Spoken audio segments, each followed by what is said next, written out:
And we are live. And welcome to episode 2 of Operation Impart. Oh, I got audio going that's not supposed to be going. I am joined with Sabian and Connor today. Today it looks. God, my shit's all fucked today. There we go. Rolling into the first one. Looks like we have the LA mayor. It's actually past news because we were supposed to do it last week and we didn't because we're stupid. Uh, Somebody who is anti the Second Amendment had firearms stolen from her home during a robbery. So the biggest problem I believe that we have with this one is that she represents the mom's demand action, which is against firearms as whole, but most importantly declares that you have to have safe storage of your firearms. So I think the biggest argument point there is how are you presenting safe storage when they're stolen from your home? To be fair, she did have them in a safe, but if your safe can be moved, it's not a very good fucking safe. Right? If Yeah, I mean it should be bolted down with something. I mean, come on. Especially, I mean, I think the whole thing there is how are you going to represent a group as big as Moms Demand Action and let firearms get stolen? Yeah, two of them. If I were you, I would have that safe cemented to the ground. And that kind of goes with our point of like, as we talked last week, it's like there's so many people out there that are against firearms, but still have them because even the people who are so against them know that the only way to really have the upper hand is to have what someone else has, a firearm. So you can hate them all you want, but most of the time, most people have them. Right. When you need it, you need it. And then going from Um, there, we're going to go into proper ways of storing firearms, what is safe storage? and we're gonna pass it on to Connor. Right. So there's obviously multiple ways of either concealing your weapons or actually having them locked in your home. Me personally, I just have mine concealed, or as you can see, obviously, my rifle. That's just on my fucking desk because I'm home all day, every fucking day. And then I obviously have my nightstand gun, which is always out, which is my 9mm Springfield XD. You can see here. That's my basic home defense weapon. Um, yeah, so basically pros and cons of just different types of safes. But Your I think an concealment, important clarification is that Connor is not participating in safe storage. nothing about So, my life is safe. so make sure you review your local laws and guidelines. Um, he is. I'm the same way. I don't. Everything's legal till you get caught. My Anyways, handgun doesn't um, have a safe that it lives in. I also don't have children in my home. So make sure you know you what your are a local laws child. and Shut the fuck up. regulations are. All right, so pros and cons. The concealment type safes, as I can show you back here, basic. It's a magnet. Can't open it. Can't use other magnets. Hold on, let me find something. Here, I'll use the one that's on my gun. You have a magnet on your gun? The charger on my O light is magnetic. Do you mean your hand So grenade? pretty fucking much. So magnet on the bottom of my O light. For clarification, Alcohol, Tobacco, and Firearms Agency, it is not a real hand grenade. Yeah, for the ATF agents looking, it's just they blow up. The lights blow up. That's it. ATF should be a superstore. Anyways, magnet on the bottom of my O light doesn't open. But this case, if you're wondering, Liberty Defense, great fucking company. Anyways, the magnet that it does come with, only one that can open it. Not sure if it's universal for all safes that come from the company, but as you can see, only way it opened was with the magnet that came with it. They do make multiple styles of that one that he owns. They do make a little bit larger ones through Liberty. Yeah, they have like a coat rack that'll hold your 12 gauge shotgun. They have tissue boxes, picture frames for smaller handguns for around the house, and then just basic variety of flags. Um, and they are customizable to where you can have either key cards, biometric, or your magnets. Sorry, spaced.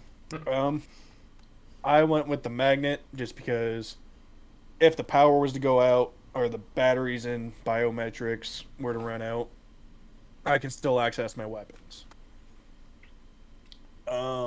Those are good as well for like having kids in the house, you know, because is that magnet a key card? Because I've seen a lot of them that are key cards. They require a special key card, kind of like Teslas, that it's kind of like a code, but it can only be used with that key card. So it's good for like if you have kids in the house and you want to be safe. One, we always recommend if you're gonna most gun nuts usually train their kids, but you should at the age of being able to pick up a gun, you should at least somewhat explain to them that hey, this isn't dangerous, but this is a tool that could accidentally harm you or someone else. Be safe with it. But those are good options for if you want to keep them out of kids' hands, or again, they're for concealment. They're not so much of like it sucks. An actual safe. Yeah, they're not so much an actual safe. It sucks because they're so advertised that like most criminals know what a concealment style safe is.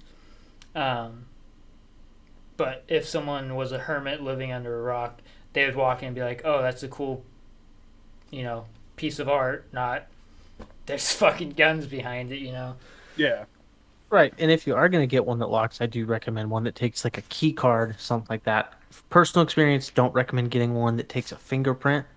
I mean, obviously, you run into the same issues with those as you did with the phones. It gets dirty, your thumb isn't clean, you put it on there, and then it doesn't open.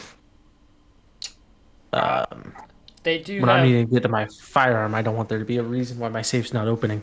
Yeah, your finger. If you're a mechanic, if you're in a trade industry, that your finger, your padding of your thumb, fingers, whatever, get all messed up. You don't want to, Sometimes it doesn't read. The rare occasion that can kind of be surpassed by like buying higher grade safes like Vault Tech. I love Vault Tech stuff. They have really nice biometric stuff that takes batteries along with being plugged in, stuff like that.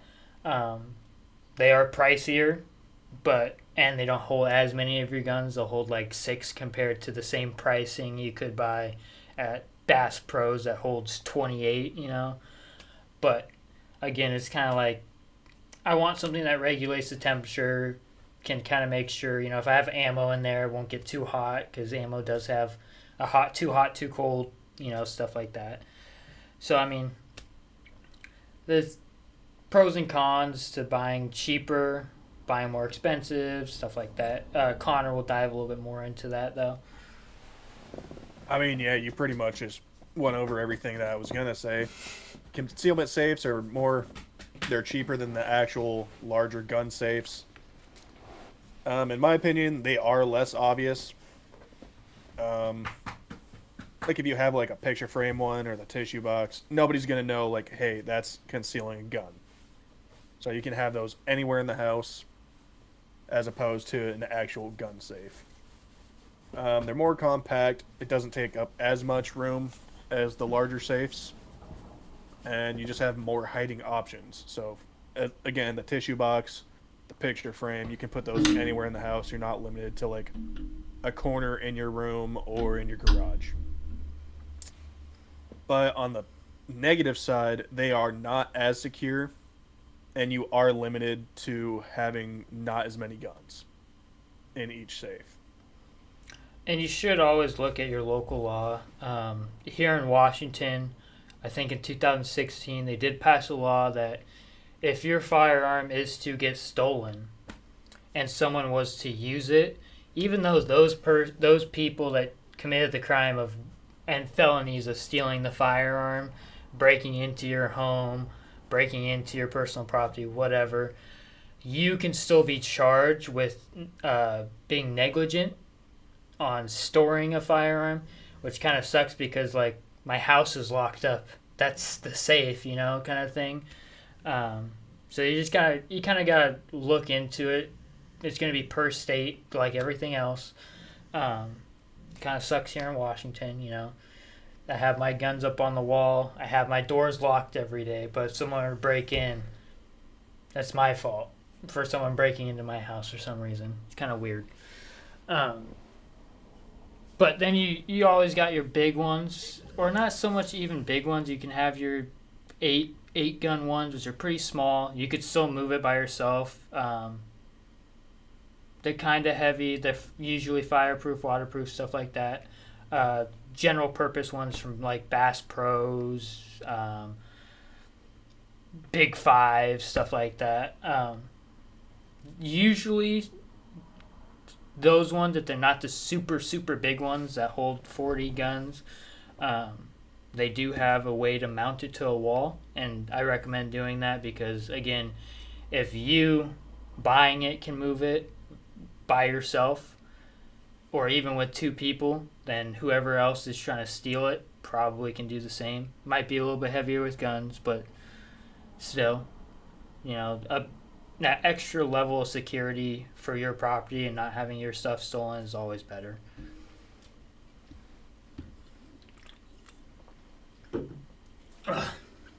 Moving on from there, though, on how to properly store guns, we are going to kind of dive into laws of home defense and what that kind of entails. And again, that's going to be a little bit different depending on states. You have a duty to retreat state. You have Castle Doctrine states, standard ground states. Usually states that have Castle Doctrines will have a standard ground. That's usually how it is, but not vice versa. I mean, here in Washington, we have a standard ground state, which means someone breaks into your house, your car, blah, blah, blah, blah, blah. You do not have to exert all options before using force. That being said, kind of iffy. Regardless, you're going to go to court. So I'm going to go over some definitions. This is standard ground. Relating to or denoting a legal principle or law that eliminates the duty to retreat by allowing as a first response self-defense by deadly weapon or deadly force. Sorry. So that's standard ground. Then we're going to go into the Castle Doctrine. Maybe. 1 second. Maybe. It's possible. It's possible. We're going to go into duty to retreat first. So, duty to retreat, a legal principle that requires a person as a first response to back away or flee from a threatening situation rather than attempt self-defense by deadly force. So, you can see the difference. I mean, you can use deadly force as your first option. You can't use deadly force as your first option. Those are the definitions. Yeah, and so I live in New York, where that is our law. There is no Castle Doctrine or standard ground law here. You have a duty to retreat. So, in a scenario, if somebody breaks into your home and you have a clear exit from the home, let's say you're standing by the back door and they come into the kitchen and you can flee out the back door, you are legally required to flee your home. You have no legal protection for defending your home because you have a way to exit. Whereas if you are in your bedroom, they enter your bedroom and it only has one exit and they are standing there, now it's flicked into self-defense is okay as long as they present an imminent threat to your life. That's something to keep in mind. If they don't have a knife or a firearm or something that can cause life-threatening injuries to you, you cannot proceed with life-threatening injuries to them. It has to be match for match. Well, hope they can match a Claymore Roomba. And then Castle Doctrine, the principle that one is justified in the use of deadly force to protect one's home and from intruders without being obligated to retreat. So kind of, again, the same kind of the same as duty to or standard ground, but it more is towards just your home. Those duty retreat and standard ground usually is just in general, like if you're in your car and someone tries to rob you. Here in Washington, we do have standard ground. So if someone tried to rob me in my car, I can use deadly force. They're trying to steal my property. They're trying to harm me. I can use deadly force. You can't, as Nate described, you can't do that in New York.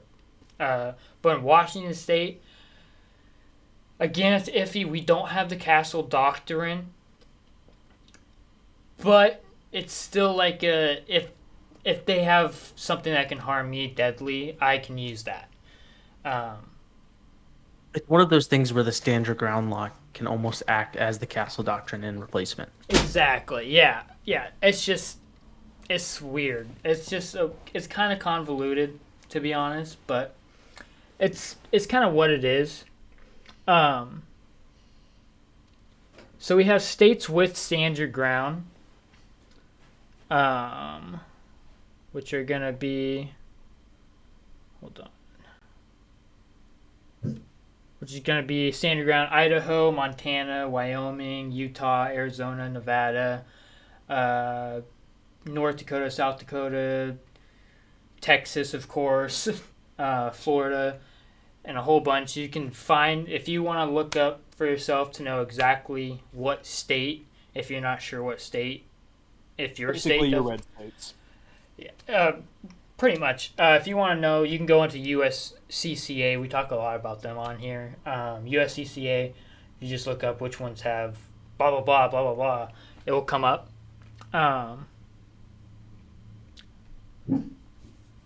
So there are states with some form of Castle Doctrine, which I don't know how up to date this is because it's saying that Washington has one, or some form of it. But it mostly clarifies in California, Maryland, New Mexico, Oregon, and Vermont that they kind of have. It's a case law thing. It's not so much of like a set in stone thing. It's more by cases. And then duty to retreat. You have Arkansas, Colorado, Connecticut, Delaware, Hawaii, Maine, Maryland, Massachusetts, Minnesota. Doesn't sound right. Nebraska, New Jersey, New York, Rhode Island. That is off of USCCA. I do not know exactly. That was as of, I believe, 2017. So that may have I guarantee that's changed. That's probably changed within that time. A quick Google search if you're looking for yourself. Again, make sure it's credible. Whether it's like in Washington, we have a guy on YouTube who does videos specifically on Washington State laws that go through, and he kind of breaks it down. And he is a lawyer, so he kind of breaks it down as being a lawyer and what he can interpret by being a lawyer. So it's, you just gotta kind of look up by your state, just make sure.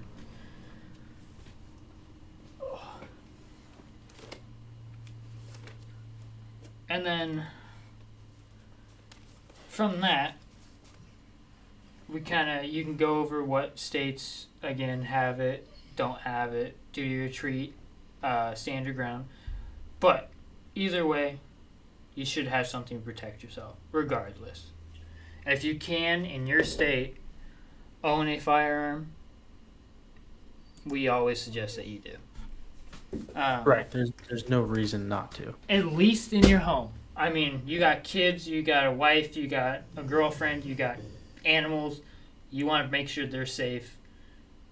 Always have something that's going to be the be-all, end-all way to protect them. Better to have it and not need it than need it and not have it. Better to be a warrior in a garden than a gardener in a war. That being said, we're going to go into a little bit of kind of bedside guns, or close by kind of reactionary kind of situations, and what the best kind of thing to have around your house or setups that you can have around your house to be ready for any of that. Because you never know if your wife's doing laundry downstairs and you're upstairs, and someone breaks in through the basement. Who knows? There's always going to be a whole bunch of variables, and it's better to have variables stacked in your odds than the intruder's odds. Nate, do you want to dive us into that a little bit?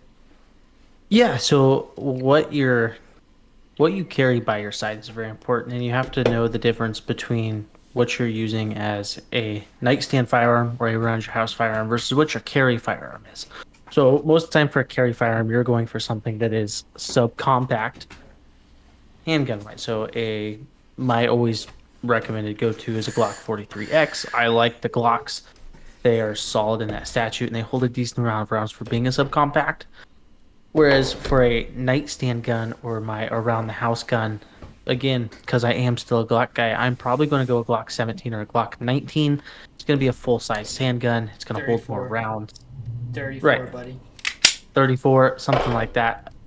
I'm going to want it chambered in 9mm. All comes down to personal preference. And then that really comes down to knowing your firearms, knowing your house, and knowing yourself.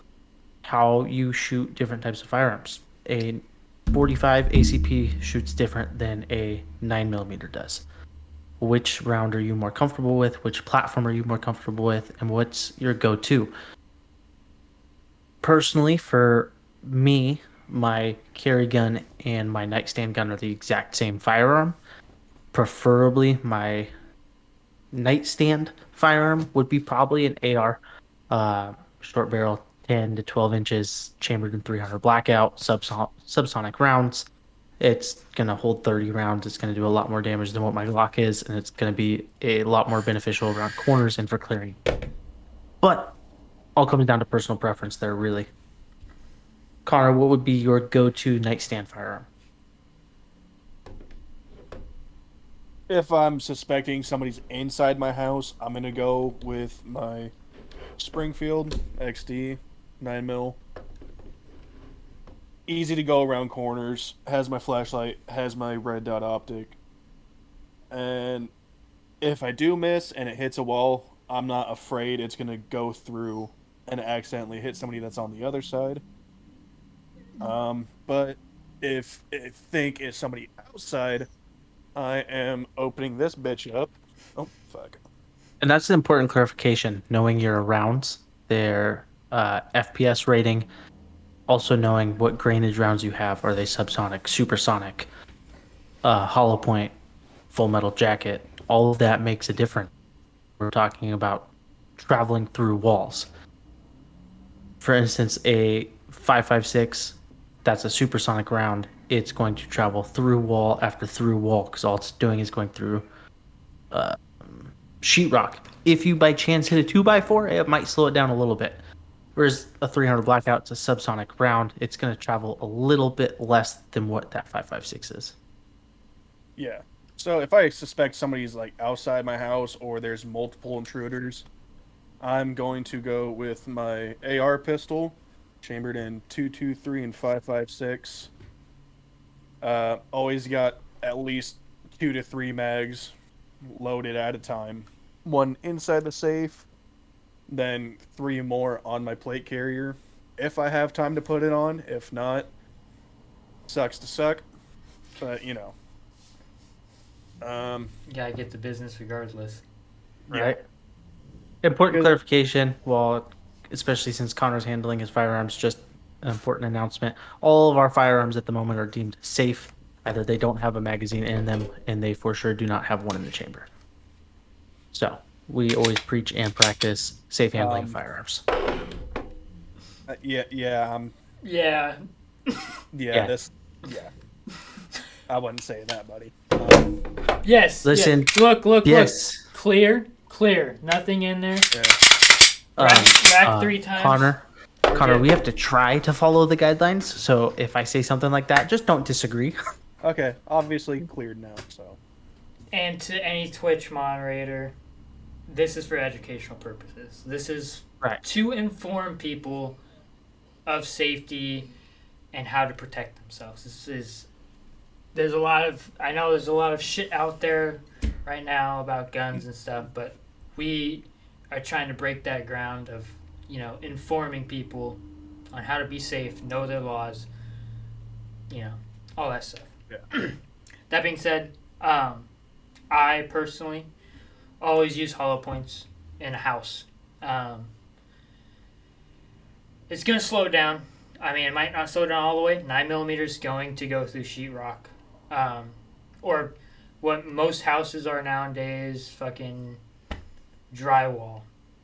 Just shitty drywall, not plastered. This old house I'm in is made of plaster, so it's got a little bit extra coverage to going through walls. But always use a hollow point. I would recommend a full size and not a compact. We're not trying to hide anything. We're in our house. It's a comfort area. Full sizes are going to be easier to handle, and you're going to be more accurate with them just because of the fact of it's a full size. It's not, this small, barely, deemed safe, no magazine. Barely, I can't even get my pinky on this, without the mag extension. It's just going to be better to have a full size to be able to. It's not gonna impede on movement. It's not gonna prevent you from clearing, but it is going to aid you in being more accurate and be able to get rounds on target and not have to worry so much about a snappiness to it. 45 ACP is going to be more snappy. So again, train how you fight. Always go out and train. Learn how to handle a 45 ACP if that's one you want to have by your bed. 45 ACP is a lot slower round than a 9mm, and it's a lot fatter. So it's gonna slow down through drywall, sheetrock, shit like that. It's gonna slow down a little bit more. Or you could go with a 22 long rifle. I hate 22s. I wouldn't want to get hit with one regardless, but if you're really worried about it, 25 rounds of 22 is still good. That is out of my MP5. Again, clear, nothing in the chamber. Mag out. But you could always go with a 22. They're not the best round you can go with, but this is a very compact. These guys run for $400. It is a HK Umarek, whatever the hell, knockoff kind of clone. But it is essentially just a little bit longer than a pistol. And then always, on every gun you buy, don't buy hand grenades, but as in lights. But always have a weapons light.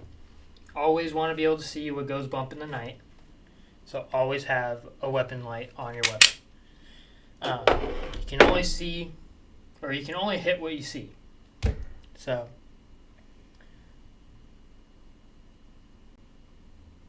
but I would want, again, a more powerful gun over a pistol if I need to clear for that situation of having multiple people in the house. Yes, a pistol's great, but say some of these creative criminals now have plate carriers or some form of protection. I want something that's going to be good ballistically, which is kind of debatable on a 300 Blackout, to be honest, because 300 Blackout has shitty ballistics, but we don't get them for ballistics. We get them for CQB and being quiet. But I would run a 300 Blackout AR wherever it is. Though, I would run this guy due to the fact of it's very compact. 10-inch barrel. Again, clear. Nothing in the chamber. Throw a suppressor on this. Keep it a little bit quiet for your neighbors. They don't need to know what's going on in your house. Or, whoever, them and their 5 buddies want to come into your house. They don't need to know what's going on to their first buddy. You just need to get them out of your house. And I am actually going to retract my statement and say no to the 300 blackout. I would go with the new round that's 8.6 blackout. Fuck you. Yeah, that thing looks fucking mean. The 8.6. For those of you that don't know, 8.6 is a new round that just came out a few months ago. It is a round that's the first of its kind because it's available in supersonic and subsonic. So it's the rifles that come chambered in it can come chambered in an SBR or a long barrel, and they're effective either way with either round. Or a pistol.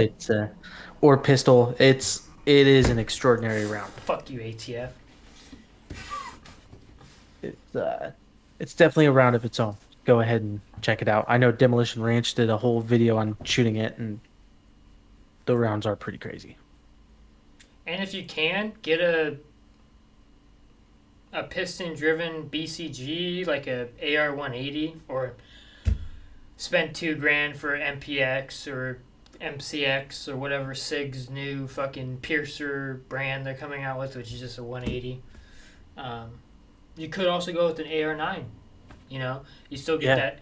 You still get the 9mm, but you have it in something that can stabilize the bullet a little bit better.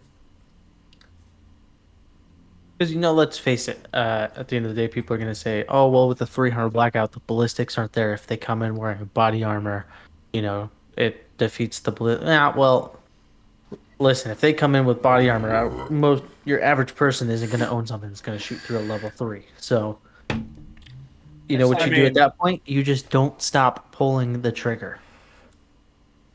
We watched that dude blow a fucking 7.62 Mauser round at AR 500 plates, and it didn't go through. Which, just be clear, they were like $99 plates. Those plates are not rated for Mauser rounds at all. And a dude shot it from probably 30 feet away. If that, and dead's a little bit high up, and probably about solar plex area, hit it, dented it. I mean, you have a broken rib, but you don't have a fucking Mauser round through you. Well, I hit it with a 308 at, I think it was 75 yards. Didn't even make a dimple. Yeah. And clarification, or just disclaimer here, we are not ballistics experts. We're not telling you can go buy a $100 plate and it will stop at 308 every single time. No. This plate just happened to stop it. Yeah. You'll get rare occasions. I've used caddy plates, and then we've shot predator plates. Hey, I'm not a ballistic expert yet. I'm going to school for it, buddy. Right. But hey, it works pretty good. I mean, big boy Connor over here has been hit in the chest with a hammer or something with his vest on. So Yeah, you full on baseball bat swung a hammer at my chest when I was wearing it. Hey, you told me to. If you tell me, it was for science. I got it. It was for science. Yeah, but I mean, hey, it was fun. We've tested caddy plates and we've tested predator plates. Personally, I put over 2,000 rounds on my caddy plates with a weld. So when you temper metal, it becomes weaker, right? We all know that when you weld to metal, it can become weaker in the spots the welds are not. It's just how it works. With that being said, we shot 2,000 rounds with it. Did not dent it. Not a single dent. Put another. I think the only round that went through was that guy's 30-06. No, it was. And that was on the weld. It was a 308, and it was on the weld. and it didn't go through. It cracked it, but it didn't go through. So for some reason I thought it was 30-aught. Those are still big. I don't know if it's 6.5. We gotta test the 6.5 Creedmoor when I get it built. That's the next one to test. We tested 308 and 7.62 Mauser. We gotta test something a little bit faster. Fuck it, 50. I can't afford that. It's $5 a round. 700 nitro, $100. And 10 grand for the rifle. So. God, fuck that. And if you're really baller, you get it gold plated. If you're spending that much money, you might as well get it gold plated. Right. I mean, at that point. If you're comfortable enough, that means you have 10%. You have to have $100,000 at least in your bank account to be able to be like, yeah, I'll drop 10 grand today. Or you have to be incredibly financially irresponsible like Connor. That's fair. You're right. You're not wrong. I know I am. How do you think I ended up with a G? Yeah, we know. How do you think Nate ended up with FRS? Hey, we don't talk about that. We don't talk about that. He fucking pulls it trying to drift a corner. Let the record hold. I was not attempting to drift that night. Yes, you were. Listen, I've held firm to my story since that day. You were bragging to us that you were trying to drift a corner. I was not. Yes, you were. I was not. I think we have established that I'm pretty good at drifting a car. I am not perfect, but I'm pretty goddamn good. You told me, my guy. You said, see, the thing is, I pussied out.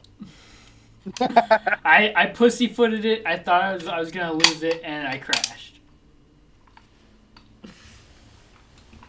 It's okay. The insurance adjuster. That might have been the story. The insurance adjuster isn't listening. We're okay. Listen, for anybody who has a rear-wheel drive vehicle like I did, if it's wet out and you happen to spin it around ass backwards and you're traveling backwards, what I learned was locking up the brakes actually doesn't help you in the rain. Your best bet is actually just to pin that throttle down and hope you get enough go. No shit, they did a full 180 in the fucking diesel in the snow. Don't know how.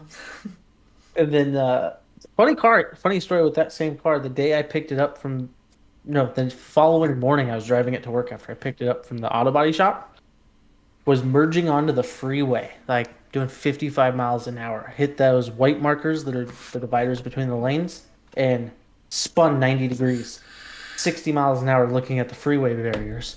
I went, oh yeah, this is really how it's going to be. Insurance company is really going to think I'm committing fraud now. Somehow, some way, I straightened it back out. And I was like, okay, we're doing 45 miles an hour to work today, boys. God. Hey, but I put that car through a lot of abuse and never blew that Subaru motor. So, all in all, I'm proud. The one Subaru motor you didn't blow. I'm thoroughly surprised. Subarus, you jackass. You had two. That's what I said. I've only owned two. Yeah, so you're 50-50. You're good. 50-50. To be fair, the second one was blown before I bought it. To be fair, I told you not to buy it. To be fair, you told me not to buy both of them. Yeah. And you said, "Yeah, fuck you." I was like, "Okay." I'm only the mechanic here. This is also the same car that I started with no oil in the motor. So. He called me like, "Oh, I started for like a second." I was like, "Bro." He's like, "Now it's ticking." I'm like, "Well, first of all." Turns out it's no was it you? I thought you made like a fucking rod throne or some shit, or was that Brian? It was Brian. That was Brian. So that was good. That was great. That was perfect timing. We got a little bit off on the tangent, but we should now go on to deterrents of your home and ways. Kick plates. What? Kick plates, my boy. Number one deterrent out there. Oh yeah, that is true. So deterrents of people getting into your home, whether it's just randomly at night, you want to stay locked down and safe, or someone's coming. Maybe you bought some oil filters online, or you bought like some solvent traps online. You know the the FTA is coming. Anymore, you got to be concerned about those goddamn IRS agents Right? No, they'll just accidentally shoot something else. themselves. They'll shoot the dog on accident, which or themselves. Fucking IRS. Or if you're, 100 miles within a border state, fucking, you gotta worry about border patrol now. Yeah, Jesus. But a few ways of deterring people. I live in a high crime area. We'll call it to Compton, like everyone else. To Compton. Obviously, fences. That's just one extra step that they have to go through, whether to get out or to get in. We're going to talk a little bit more practical. We're not going to be like, oh, get barbed wire. Hey, you can, but most people on their houses aren't going to have fucking barbed wire. Right. But Bring your house into a compound. right. But I would go ahead. I would say the number one thing that you can buy for that would be security cameras. Anymore, they're so cost efficient, and when you're walking down a row of houses trying to pick which one you're going to break in, the last one you're going to want to break into is the one with 4 security cameras on the front of that house. We got you. That is They got you ID'd before you even attempted something. right. Like that is, I would say, the number one deterrent.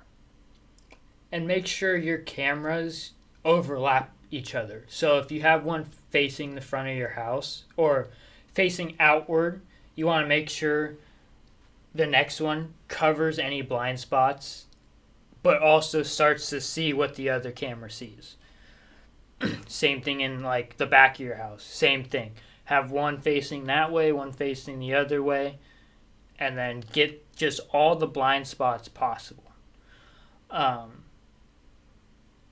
If you're not too worried about a garage, you don't keep stuff in the garage or whatnot, you can just focus on your house. But also goes for garages. If you have windows on your garage, you want to make sure your windows are covered, because if they see the cameras facing straight down at the door, they're going to be like, oh, I'll just go through the window that's right next to it. It's not looking at. So just make sure when you're setting up the cameras, you keep that a little bit in mind of, hey, I need to go have this one here and this one here. I'd say make sure you get some cameras with some floodlights on them. Yeah. Somebody's breaking in the middle of the night. Don't be scared for them to see your security cameras. Yeah. Those floodlights light up and they see that little blinking light and they know that now there's a camera right there. 9 times out of 10, they're going to turn around and walk away. Floodlights in general, too. I mean, if your house lights up like a Christmas tree because someone got within 10 feet of the back door, they're going to be like, oh, shit, If the homeowner doesn't see me, the neighbor's going to see me, or something's going to see me. And then that goes also into, usually with a camera, you usually have a security system. Your windows, ADT, not sponsored by any of these companies, by the way, just a disclaimer. ADT, phone companies are doing that a lot. Xfinity, shit like that. They have really good bundles. And like Ring, Simply Safe. Ring, I'm a little iffy with Ring because of the fact that you kind of... I'm iffy with their prices. I think if you're going to go with a secondhand company like that, Simply Safe is the way to go. Simply Safe, yeah, or ADT. Ring I'm iffy with now because of the fact that Amazon owns Ring and stuff like that. And Amazon, we know, is Chinese-based, and we know they've been mapping out houses with iRobots. So, I mean, it's a little conspiracy, blah, blah, blah, but they are coming out with the show on Ring cameras, like fails, kind of like America's Funniest Home Videos. Right. They're coming out with that with Ring cameras, and they're taking those clips. So I'm pretty sure somewhere in the sign-up contract thing it states that they can do that. So look at your terms of services and stuff before you kind of sign up for stuff. But again, alarm system. I know Simply Safe, they have glass shatter sensors. So if someone were to even just break, a glass window, that sensor will pick it up and send an alert to, because like Xfinity, they have the open door ones, or ADT, they have the open window ones where, it says, hey, this window's open. That only works if someone opens the window. What happens if they break the window? You need something for that. And those shatter sensors are a good alternative to have the extra security. Right, and if you don't have a dog or children, put motion sensors in your house. Or put the motion sensors in a place that you're kind of worried about. Like, I have one in my basement, because that's like everywhere upstairs I can kind of focus on in the nighttime, but I don't know if someone's going to come down from down there, come down through a window, but at least that security sensor will pick them up. Usually it's like a weight, that's why I can't have it in certain areas, because my dog weighs too much. So she'll set it off if I leave the house during the day and alarm the system. So it usually goes off weight, so just make sure you're kind of aware of that if you do have dogs. If you have a small dog, it might not matter. You have cats, it might not matter. But if you have a big chunky dog, sometimes it doesn't work. Right, and along with motion sensors, interior cameras. There's nothing wrong with putting cameras inside your house. Obviously, there's people that get really nutty with it. They have cameras in their bedroom and bathroom and shit like that. I wouldn't do that just because conspiracy thing. If somebody else is watching my cameras, I don't need them seeing that aspect of my life. But as far as, my living room, my kitchen, dining room, spare bedrooms, the basement, the garage, everything like that. Yeah, I don't see a reason to not put the cameras there. At the end of the day, if somebody does break into your house, that is all evidence to help support your claim. Yeah, and as you want as much evidence as possible. Facial features, body type, fucking whatever the fuck anyone wants to take, but race. Race plays into it. Especially if you do have to discharge your weapon at them, it kind of helps your case. It does. Always have 24, I always have on certain cameras 24-hour surveillance, just to have that so someone else is watching. I can call and be like, hey, I'm leaving my house for 3 days. If anybody besides this person with a proper description, call the police. And they'll always be monitoring that. Yeah, it's not like a for sure thing, but at least it's always being recorded. Right, and on my past security system, you could have you had a pad set up. So whenever an alarm was tripped, i.e. somebody enters my home and that motion sensor trips, they have 30 seconds to make it to a pad and put in a visitor code, not my code. As soon as I say that I'm leaving on vacation, my code no longer works until I am set to come back from vacation. They have to put in their specific visitor code to turn off the alarm system. And an always good one, and something you don't have to rely on technology, Wi-Fi going down, stuff like that. Come on. Is get a dog. Get a big old pupper. Any dog works. Small, big. Get a goddamn chihuahua. Those things are annoying. They are. Barking alone is going to deter people. That is just another signal to someone to look. You hear a dog barking, most of the time it's kind of like a car alarm at a grocery store. You hear a car alarm go out, you're looking. You're seeing whose car it is, whether it's annoying, whatever. But it's that little added thing of bringing attention towards your house. And my biggest pet peeve, stop teaching your dogs not to bark. Instead, teach them to bark until you acknowledge that they've barked. My dog will bark until I acknowledge that he has spoken, and then he will just talk. So the last thing you want is a dog that's afraid to bark, because every single time he does bark, he gets yelled at. Come on. I would say that's my biggest piece of advice is make sure that you're training your dogs properly, because your dog will alert you to things. I would much rather have my dog alert me to everything than have him alert me to nothing. Yeah, I mean, it's gonna die down a little bit with age, of course. I do recommend, honestly, like, yeah, you can get a small dog, but get a useful dog, to be honest. Like, I don't want something that, personally, I don't want anything that can't do anything besides being a dog, you know? Just being there. This dog, you know, she's not listening on jumping up, which is kind of good. She's 112 pounds. It's a lot of weight. I mean, that is going to knock someone on their ass if she wants to knock them on their ass. Even if she doesn't want to. Yeah, even if she's just saying hi to me or, you know, the wife or whatever. You know, she doesn't. Ooh, that is weird to hear you say that. She doesn't know her weight. So it's kind of a good thing that she's this big. Same with, you know, Dobermans, Rotties. She is a Rottie Lab mix.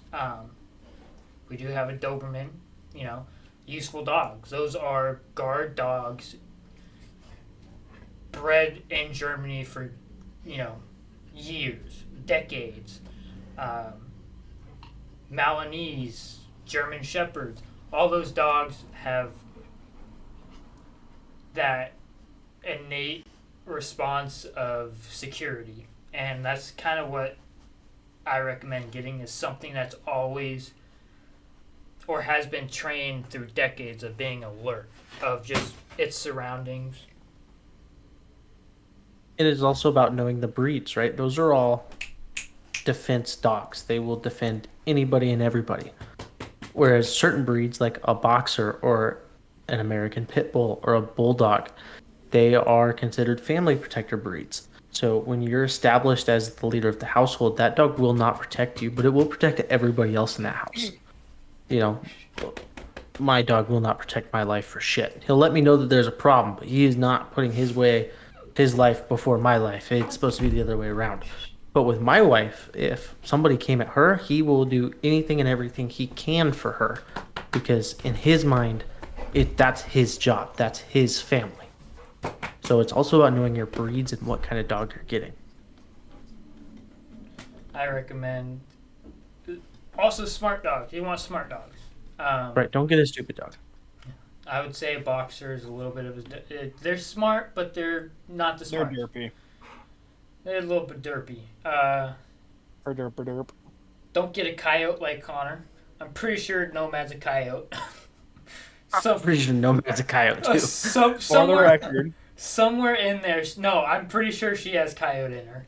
Somewhere. Probably, but for the record, as of right now, she's suspected to be German Shepherd Blue Heeler. She's suspected to be stupid. She's actually pretty smart. Is she learning? She has a weird way of showing smartness. Michael took her on a walk, and there was these people over by the that live by a walking trail that he goes on, and their dogs were in their front yard, and they like started walking over towards Michael, being a little bit aggressive, and she like posted up and was like backing them the fuck off. I've never seen that before. And then, but for some breeds, that's just ingrained in them. I mean, Yeah. Sursa, when I had that apartment issue with the neighbor, you know, Sursa brazenly put herself between me and him and stood her I ground. remember that. Yeah. It's just all about the breed. German, especially German Shepherds, they will lay their life down for their owner, no matter what. As you can see, she is a very big. I mean, look at her head. That's a sea lion. This is a sea lion. But she is the biggest, sweetest. She's the sweetest girl until she's not. Like, I remember the first day you brought her home. She wanted to rip my throat. and I remember the day she chased me around my work's parking lot because I came up to Sabian's truck. good thing we had the heavy jackets. We did Right. teach her a little bit of biting and training biting, but she bit down my arm with a very large jacket, and for fuck's sake, it hurts. But something else you can get for your home to defend it for when you're not there. Claymores. Claymores are very useful. They will effectively defend your home. Surprise Claymore grenade. remote. Surprise grenade. Obviously, they're not legal. If somebody has a hookup, don't I mean, DM you can me. get those Just airsoft ones. figure out a way to reach to me, and then that would work out perfectly. Don't DM us. That's illegal. Right? Don't DM us. We don't want any DMs. We don't want anything at all. Okay. But on a real note, I made a joke about it at the beginning of this segment. But kick plates, they're little steel plates that go at the top and bottom of doors, and they make your doors very kick resistant. You have a deadbolt, you have a normal lock, but why not add an extra piece that makes it harder to where they literally have to take your whole door frame out to be able to get inside the house? That or Or for me personally, I also have it on our bedroom door. Something happens and I leave that bedroom, my wife would need to put those kick plates down and not open them until I come back knocking. yeah. To be fair, that can pose a little bit of risk in case of a fire, but not. If you're freaking out with adrenaline, it could a little bit, but it's just kind of something you need to think about if that's an option you want to use. Another thing is good doors. I mean, if your house doesn't already have one, a good either steel door or a good mahogany full through and through wood door. And make sure on your deadbolt, the actual piece the deadbolt goes through, make sure that plate has very long screws that go super far into the frame of the house, because that will aid in if someone kicks in your door, it will prevent them because they have all that extra screw to try to fight. Right. I recommend getting new screws because the ones they send you are not very long. No. Go get longer, a better grade screw. Yep. Cost you if you're getting extremely good ones, it'll cost you $3 for the two of them. If- My cat is currently trying to break into my room. If that, you gotta remember, again, always do research on stuff. I mean, when So little tangent, when a screw is a higher grade, it's more likely to break and not twist or bend. So that you might want to go with a middle ground grade bolt or grade screw that will have a little bit of flexibility, so it will bend and not just break in half and allow someone to enter in your house. That goes with bolts as well. You have a grade 8 bolt that's going to be more brittle than a grade 3 bolt, but a grade 3 bolt is going to bend a lot more and before it shatters. Little Come here. side note, but Milo, come here. Come here. and then Nate has his boxer Milo. that might listen. We don't know. Our dogs are my sea lion's on the ground. There it is. Look at a little tail. There he is. He's a good boy. He doesn't jump up or leave his bed. How old is he? He is 5 months. And how much does he weigh? He is roughly 55 pounds right now. That's not bad. He's Blue. a thick boy. Yeah, Blue is 6 or 7 months. I think she just turned 7 months, but she's about 45 pounds. She is a blue Doberman, so they are a little bit smaller that we found out, which kind of sucks, but Yeah. we wanted a medium-sized dog, not another sea lion like Athena. So Right, that's what he is. He's only supposed to hit 70, maybe 80 pounds. that's how much blues are supposed to about weigh 70 pounds for females. But really, he's a big old baby. He just wants to sleep and relax. But, it's also about the breed. He has boxer in him, and with that comes a very deep and menacing bark, which is a great deterrent. Yeah, he scares all the old ladies around. Surprisingly, Blue, our 7-month Doberman, her bark is deeper than Athena's, which is a Rottie, like way deeper. It's little fucking. It's kind of weird. Like if I heard them through the door, I'd be more afraid of Blue than I would Athena. Weird. Yeah, because she just has like a deep kind of like bark howl. It's kind of weird. Not sponsored by Red Bull. Please sponsor us.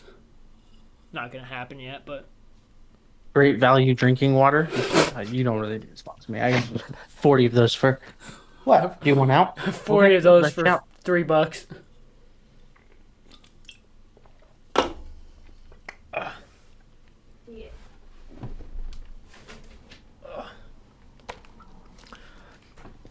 We did kind of skim past Monster Energy.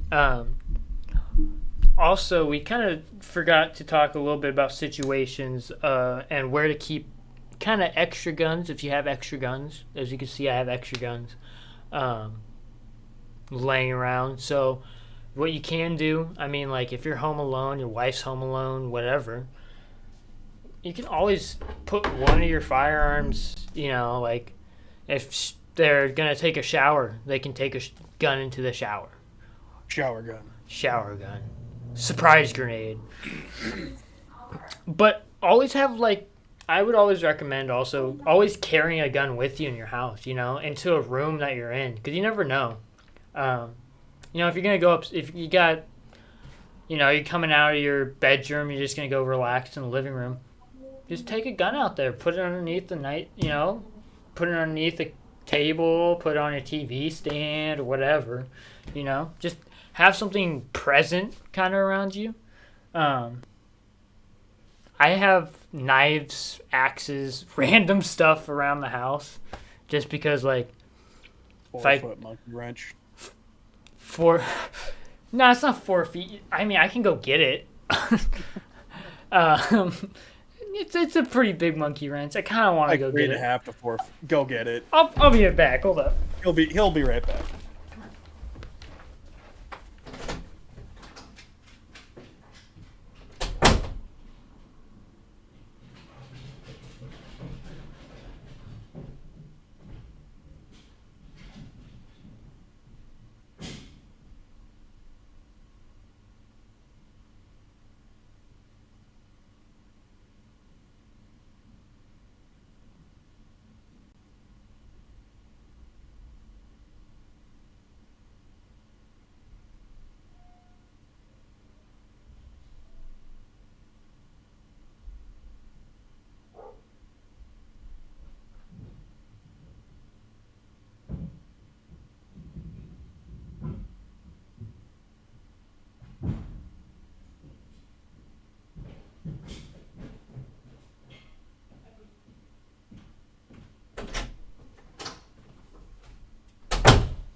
Hopefully you kept them well entertained. I've literally just been sitting here. I hate you. Sometimes you just need... At least I'm here, Nate. Fucking MIA. Sometimes you just need a full-blown monkey wrench, Good old pipe wrench, It's a fucking hammer. I do have that in my closet, kind of ready to go. Anything goes on outside, ready to go. Well, I mean, I keep this fucking behemoth on my desk. So, yeah. I mean, fuck it. Point it down the hallway. Keep it chambered. Just wait for somebody to walk through. Just You gotta remember height over bore on that one. If you have someone like 5 feet in front of you, headshot. I got the iron canted optic on it, or iron sights on it. If you really want to. Unloaded. See? Unloaded. You could always go to Old West, you know? You could just... Ready to go. Now I gotta get mine out. This is just a comparing dick competition right now. Sorry about disappearing.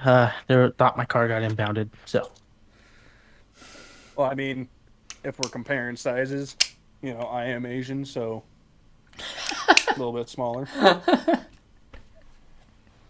I got that snubby. I got that snub nose. I got that snubby. God. Who wants to play a little Russian No, roulette? no.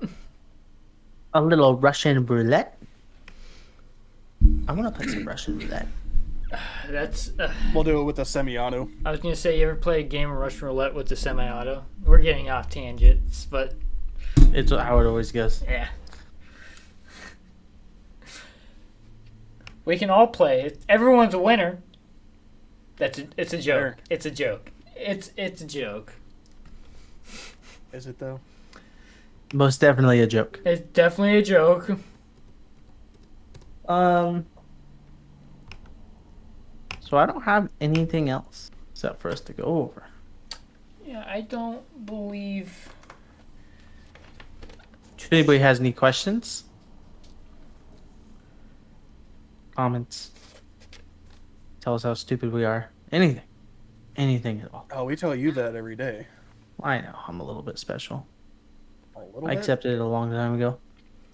I did skim over some stuff on the Castle Doctrine kind of stuff and the Standard Ground. Again, with your state, I always have to advise that because it's going to be state by state. But typically, if there's a home invasion, there's burglary, which is someone breaks into your house, you're not home. That's typically what a burglary is classified as. Typically. They steal your shit. You don't catch them. You see them leaving. Something like that. Whatever. A home invasion is when you are home. Whether it's nighttime, daytime, does not matter. As long as you are home and someone breaks in when you're home and they don't have to know, but you know, they know you're home and they break in anyways, intent on doing harm, that is a home invasion. Typically, again, we're not lawyers. Allegedly. You usually, in most of the Standard Ground and Castle, and especially Castle Doctrine, but most of the Standard Ground state, if someone is home invading you, you have the right to defend yourself with deadly force. Read up on your law. It's a state-by-state basis. Usually law is pretty straightforward. It's not a girlfriend that doesn't know how to express where she wants to go for food. It's this is what it means kind of thing. So you can kind of interpret it pretty decently. What do you want? Most of the time, gun laws are one of the few kinds of laws that aren't left up for interpretation. They're not so much vague. They're like, hey, if you do this on this day, no. But you know what I mean. If you do this on this day, this is what happens. Like in Washington, if you carry a magazine that holds more than 10 rounds, you are committing a crime. Not in Washington. No. Allegedly. No, not in Washington, no. It's you can't buy, sell, or transfer. But if you have them already, you're fine. So we're gonna go 16 plus 1. We're gonna go off on a tangent of how the fuck that makes no sense. Because it doesn't make any goddamn sense. I can be a felon if I sell my magazines. I can become a felon because I transferred or sold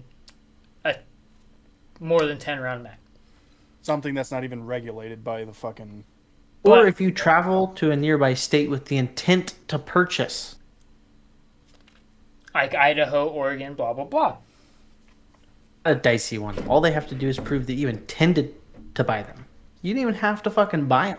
I didn't even intend to do shit. I just They saw just it have and to wanted prove it. that you intended to buy them. Yeah, luckily I got my Glock mags before the magazine ban. Before the magazine ban. But Yeah, I got like thousands of magazines before the mag ban. I don't know when they're all showing up, but I paid for them all beforehand. But you can own them, but you just can't buy them. Fully own them. I said this to my brother because he's not he's not against guns, but he's not into guns fully like us. You know, we're not like gun nuts. He's not a gun nut. But I told him that law that came up, and he goes, "What?" He's like, "That doesn't make sense." He's like, "Why regulate being able to buy them, but you can still own them?" I was like, "Exactly. It makes no fucking sense." And that is who this podcast is intended for. The people that are just ill-informed and don't have the knowledge. Because 90% of people would hear that law and go, what? You What can have them, what? but you can't buy them? You can buy knives, but like in Europe, you can buy knives, but you can't carry a pocket knife. You can buy a pocket knife, but you can't carry it. If you get caught walking around with it, you'll go to jail. But you can own it. You just can't carry it. Can't have it on. Never mind. Should not make that joke on air. Never Do mind. it. Pussy. Uh-oh. Here, I'll say half of the joke, and both of you guys will get it. You can borrow your dad's AR, but you can't... Never mind. Wait. I don't get it.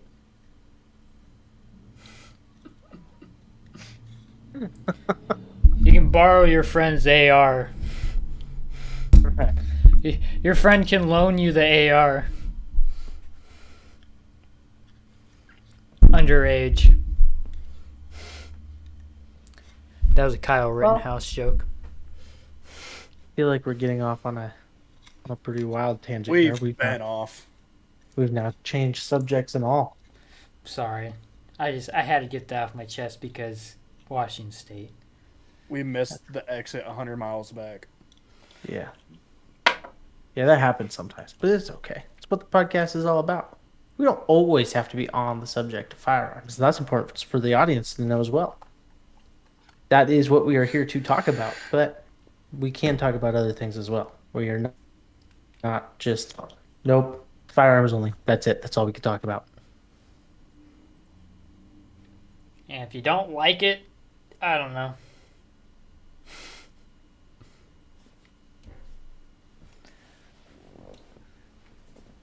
But, so do any of you guys have anything else to add to any of the topics we talked about today?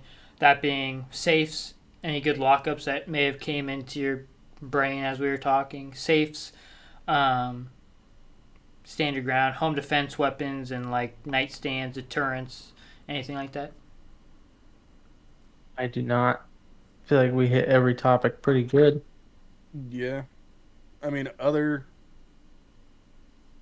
if you are clearing your house and you think somebody might be breaking in, just be aware of your surroundings. Make sure it is actually a threat and not somebody that just lives with you. And make sure you're practicing clearing your house. Make sure that is something that you are aware of. Because, for instance, for me, not where I live now, because I live in a 2-bedroom apartment, and so really I can open my door and clear the whole fucking place. But in a house, you should know your house well enough that you could turn off power to the house and still clear it. What you can do too, if you own your house or live in a house with your parents, whatever, buy an airsoft gun. Spend $200, dude. Have one of your friends set up targets randomly. Clear your house. Again, watch videos. I'm not saying videos is going to make you a perfect house clearer. Um, but watch videos on how CQB works and how to properly do CQB to make the best for you. But have them set up targets and go through your house. And at the end of it, after you believe you cleared everything, maybe he hit a target behind a chair you didn't see. And then you can kind of run down all the focal points that you need to be aware of in your house while clearing a house. There's going to be chairs. There's going to be couches. There's going to be bookcases, doors, closets, hideaways, stuff like that that's in your house that someone else can also get to, that you need to make sure you fully clear, because you don't want to be like, okay, my guard's down, and then something comes up. Also, right.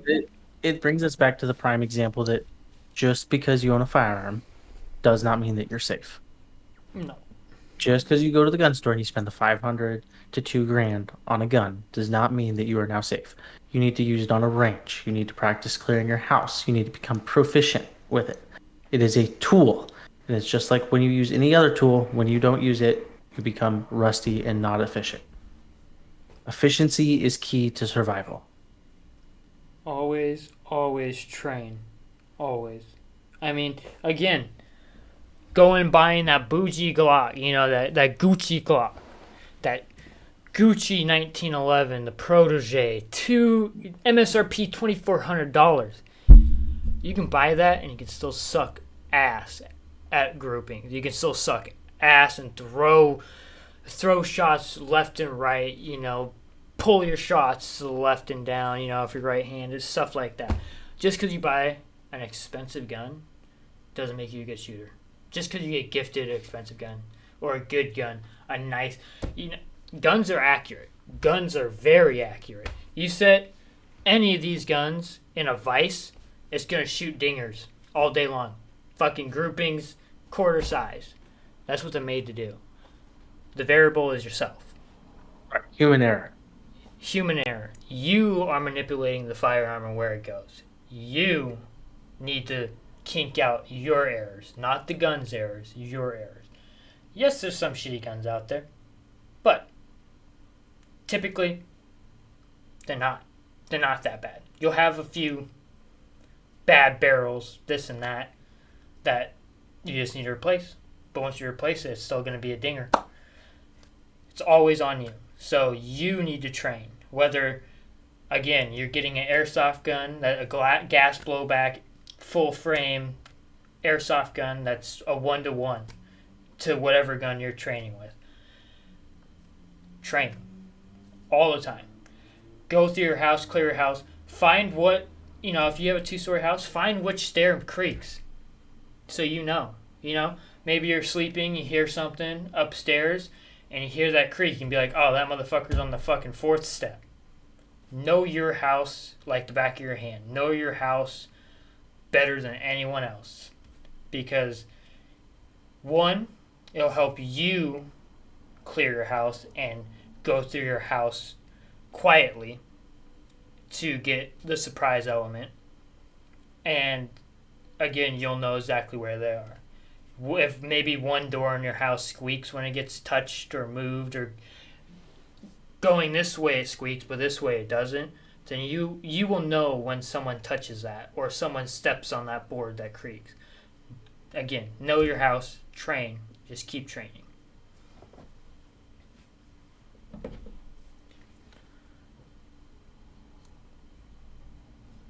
Anyone else have anything to add to that?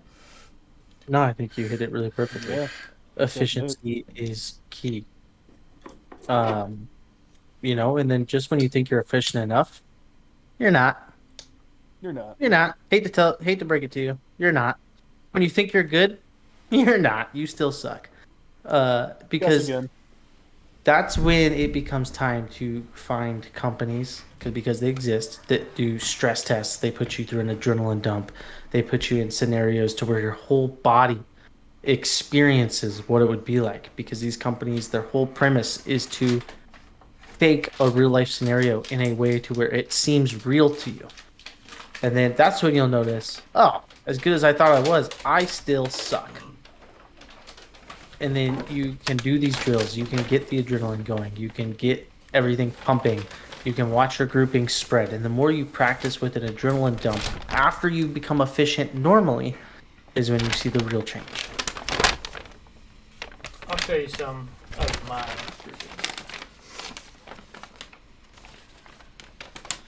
This one, very good grouping, right?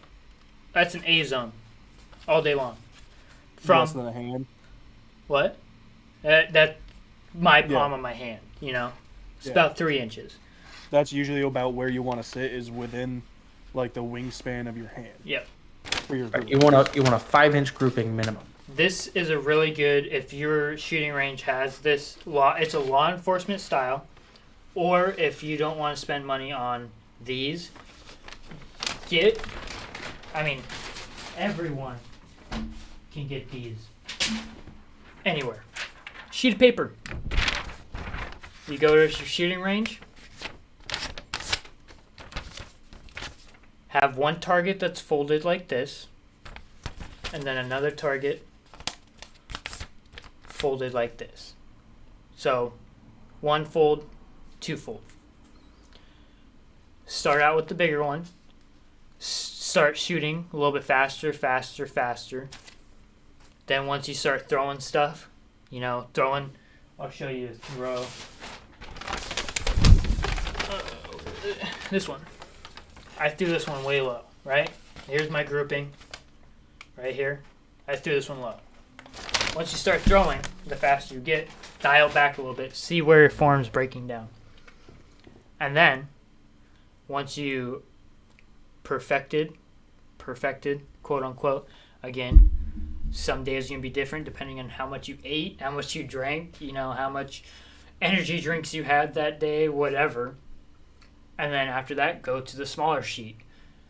Start doing, 1, 2, 3, 4, 5. Okay.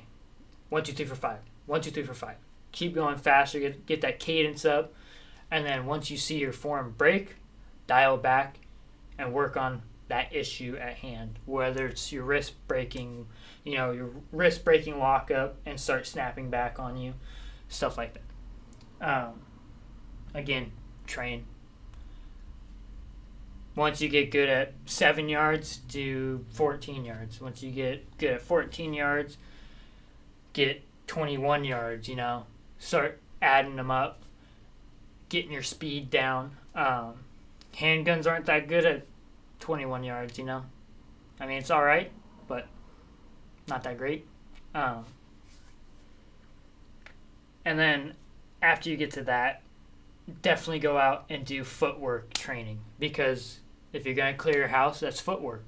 You need to know how to manipulate your feet, so your feet and your whole body, so you're not dipping down and getting, your shots dipping as you're walking or running or whatever you need to do, So, just always train. T-Rex arms, awesome.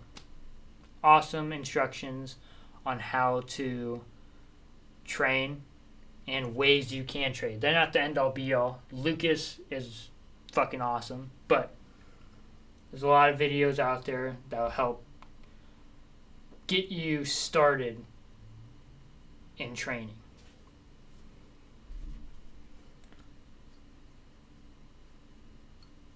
Well, that is all I got. Is that all you guys got? I think that is all we have for today. Thank you for everyone who joined us. We really appreciate it. And everyone that ends up watching this later on. We just appreciate you guys. And just remember, always train. Always train. Thank you all for tuning in. Make sure you tune in next week. We are going over gear recommendations, not just firearms, everything we recommend. You can catch us next Saturday, 8 p.m. Eastern, 5 p.m. Pacific. Thank you for tuning in, and see y'all next time. Operation out. See ya.